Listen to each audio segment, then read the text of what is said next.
میں اپنی امت کے کچھ لوگوں کو جانتا ہوں، یأتون یوم القیامتی، وہ قیامت کے دن آئیں گے،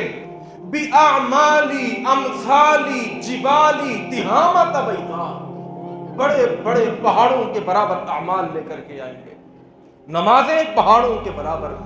حج پہاڑوں کے برابر، عمرے اور قربانیاں پہاڑوں کے برابر،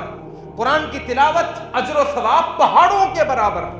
زکاتیں پہاڑوں کے برابر، لوگوں کے ساتھ اچھے معاملات، اچھا سلوک، حسن اخلاق پہاڑوں کے برابر اجر و ثواب، اور یہ بڑے گرو کے ساتھ بڑا پراؤڈ فیل کرتا ہوا رب کے حضور حاضر ہوگا۔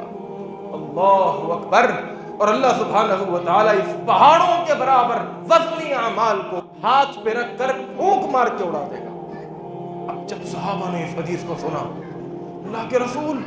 کیا مطلب اعمال برباد ہو جائیں گے؟ زندگی بھر کی نمازیں، زندگی بھر کے حج، قربانیاں، تلاوت، زکوٰۃ، صدقات، خیرات، عطیات سب برباد۔ نبی علیہ السلام نے فرمایا ہم قوم، وہ لوگ ایسے ہوں گے، ان کا ایک جرم ایسا ہوگا جس جرم کی پاداش کے اندر زندگی بھر کے سارے اعمال برباد ہو جائیں گے۔ صحابہ نے فرمایا اللہ کے رسول صفہم لنا وجلہم لنا کئی لا نکون منہم، اللہ کے رسول بتائیے وہ کون سی صفات ہوں گی ان کے اندر، جرم کون سا ہوگا کہیں ہم ان میں سے نہ ہو جائیں۔ نبی علیہ السلام نے فرمایا ہم قوم، وہ لوگ ایسے ہوں گے اذا خلو بمحارم اللہ انتہوا، ایک انسان کی پبلک لائف ہوتی ہے، ایک انسان کی پرائیویٹ لائف ہوتی ہے، ایک انسان کی اجتماعی زندگی ہوتی ہے، ایک انسان کی انفرادی زندگی ہوتی ہے، ایک انسان کی زندگی وہ ہوتی ہے کہ جو لوگوں کے درمیان ہوتا ہے۔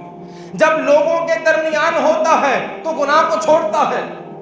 توجہ میری طرف، جب پبلک لائف میں ہوتا ہے تو گناہ کو چھوڑتا ہے، جس گناہ کو پبلک لائف میں چھوڑتا ہے انفرادی زندگی کے اندر جب اس کو موقع ملتا ہے وہ گناہ کر بیٹھتا ہے۔ رب کہتا ہے میرے بندے، رب فرماتا ہے میرے بندے، اجتماعی زندگی کے اندر لوگوں کے سامنے جس گناہ کو چھوڑا، اس کا مطلب یہ ہے کہ وہ لوگوں کے ڈر کی وجہ سے چھوڑا، میرے ڈر سے نہیں چھوڑا۔ اذا خلو بمحارم اللہ انتہتوها، جب اس کو موقع ملتا ہے، تخلیے میں ہوتا ہے، جب چاروں طرف دیواریں ہوتی ہیں، جب دیکھنے والی کوئی آنکھ اس کو نہیں ہوتی، یہ ہوتا ہے اور موبائل ہوتا ہے، یہ وہ گناہ کر بیٹھتا ہے۔ اللہ فرماتا ہے ایسے بندوں کے اعمال برباد ہو جاتے ہیں، اللہ ہمیں ان لوگوں میں سے نہ فرمائے۔